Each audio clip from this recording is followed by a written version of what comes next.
Hello, Liverpool fans. Welcome to the Liverpool Report, your go-to source for the latest news, match updates, and transfer stories straight from Anfield. Don't miss out on any of the action. Hit that subscribe button now and stay in the loop with all things Reds. Mohamed Salah's future at Liverpool is wavering, and if the Egyptian king does depart Anfield this summer, his next destination looks likely to be Saudi Arabia. Despite Arne Slot unexpectedly filling Jurgen Klopp's boots with apparent ease, and the Reds sat atop both the Premier League and Champions League tables, the expiration of 3 first-team stars' contracts painfully lingers. Salah, Virgil van Dijk, and Trent Alexander-Arnold have not agreed on new deals, and will all leave the club in the summer as it stands. While the Dutch defender seems likely to remain on Merseyside, and Alexander-Arnold's choice looks to be between hometown glory and the bright white lights of Real Madrid, for Salah, the Saudi Pro League has always been viewed as the next logical step. The Middle East would promise Salah a contract that simply couldn't be matched by his current employers. Saudi chiefs made their intentions clear during the summer of 2023, and their desire to draw him away from the Premier League remains as strong as ever. Reigning champions Al-Hilal have recently emerged as the top candidate to secure his signature should he make the switch, and a recent transfer revelation may ramp up such efforts. The team's current star player is Brazilian icon Neymar. However, after a lengthy absence through injury and considering a clear desire to depart, negotiations between the 32-year-old and Eastern Conference MLS outfit Chicago Fire have reportedly begun. Furthermore, as manager Jorge Jesus confirmed, Neymar has not been registered for league action by Al-Hilal. This means that he would only be available for Asian Champions League matches should he stay in Saudi Arabia. With it looking likely that the 19-time league winners will lose their marquee player, Salah would be the perfect replacement and could become the face of the expanded Club World Cup they'll participate in come June and July. To all but confirm Al-Hilal's interest, one of Saudi Arabian sport's most influential figures, Turki Al-Sheikh, posted a mocked-up picture of Salah in the club's shirt to Facebook earlier this month. Al-Sheikh is the chair of Saudi Arabia's General Entertainment Authority. However, a different Saudi Pro League club sought to secure Salah's services 2 years ago. The summer window transfer deadline in 2023 saw a mammoth offer arrive for the Egyptian from Al-Ittihad, who tabled a reported £150 million figure. Salah had only just signed a 3-year extension the year prior and remained Liverpool's brightest star. Thus, the mouth-watering bid and the 32-year-old's supposedly put forth £1.5 million a week contract was swiftly turned down. Klopp, then boss of the Reds, stated at the time that the club's position remains the same, insisting, no doubt about that, "We cannot sell Salah. That's how it is." But Al-Ittihad continued to plot, with reports suggesting an effort in the £200 million region was prepared but never submitted. Salah has been rather outspoken about his contract saga, repeating the idea that he is more out than in, and that this would be his last year at the club. He also previously clarified his opinion on heading to the Middle East. In 2016, speaking to Sport 360 while plying his trade for Roma, Salah admitted, "I don't know what the future holds, but I would definitely agree to a professional career in Saudi Arabia." While this opinion was held nearly a decade ago, it still speaks volumes about how highly Salah may regard such a move. One that current Saudi Pro League sporting director Michael Emenalo hopes can be completed. "I think it depends on Mo," Emenalo told the OB1 podcast in October last year. "The stories that our teams went after him was true. It is true, there was an interest. It's okay for me to have an interest in signing Mo, but the club have to have an interest in letting him go, and if those things don't align, you don't have a deal." Emenalo then cited that Salah's desire to leave Anfield in 2023 wasn't strong because he felt he had unfinished business.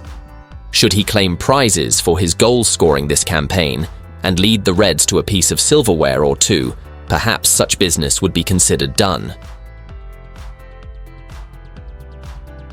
Virgil van Dijk is hoping lessons have been learnt by Liverpool from last season's slip-ups as they tussle it out for 4 trophies this term. The Q word has not been mentioned yet on Merseyside, but the Reds put themselves into the last 16 of the Champions League with a 2-1 win over Lille on Tuesday night.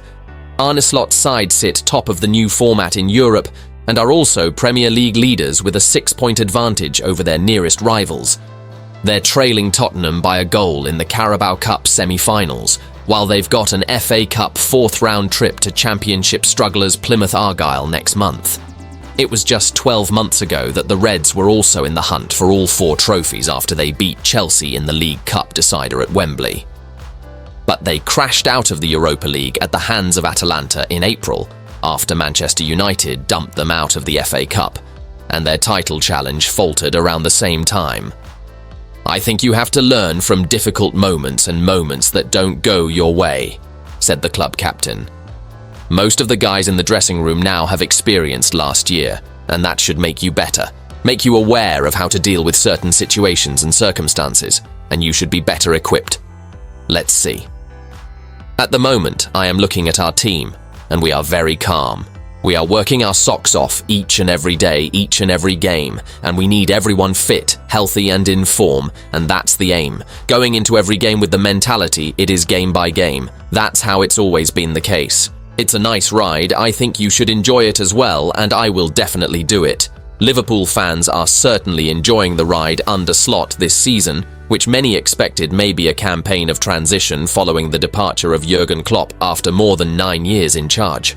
This weekend marks 12 months since Klopp shocked Liverpool fans by announcing he would depart at the end of the season. The emotion of his prolonged farewell meant there was huge pressure on the Reds to deliver for their departing boss. Now a year on, and the start of Slot's tenure couldn't be going any better. At this point, we haven't achieved anything, but we are in a very good place, and a place that other teams playing in both competitions wants to be in and is fighting for," said Van Dijk. "But we have to stay calm, and we will. If we have surprised ourselves, I don't know. I know this squad already for a couple of years, so there are not many changes. Obviously, the biggest change is the manager and the staff and how he wants us to play. I think we adapted to that pretty quickly. I don't think there are major tweaks, but what has been changed, I think the boys have been doing brilliantly. That has been shown, and we have to keep that going until the end of the season, and hopefully we can get the reward for that." Arne Slot has a big decision to make on the future of one of Liverpool's rising young stars. Jaden Dans has emerged as an exciting talent at Anfield, and the Reds manager is currently mulling over whether to allow the 19-year-old to leave on loan in January to further his development.